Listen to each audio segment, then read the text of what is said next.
L'avenir de la pêche, pour son plus grand malheur, est de la compétence exclusive de la Commission européenne. Le dernier exemple en date, alors que l'essentiel des fonds est versé au profit d'une pêche intensive et prédatrice sans que la pêche artisanale en bénéficie vraiment, sauf à financer le déchirage des bateaux.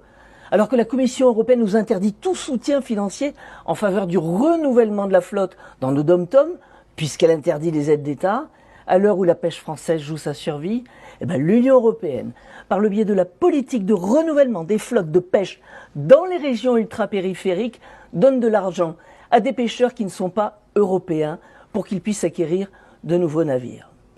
L'Union européenne nous conduit aussi à subventionner des pays comme les Comores, qui ont une politique hostile vis-à-vis de la France et qui nous mènent une guerre migratoire violente et dévastatrice pour nos amis les Mahorais.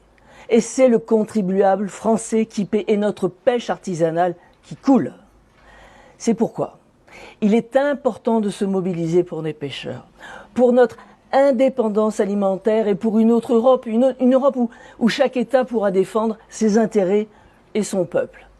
Nous nous y attachons à Strasbourg et à Paris. Et c'est pour ça que les prochaines échéances électorales seront cruciales pour changer de cap.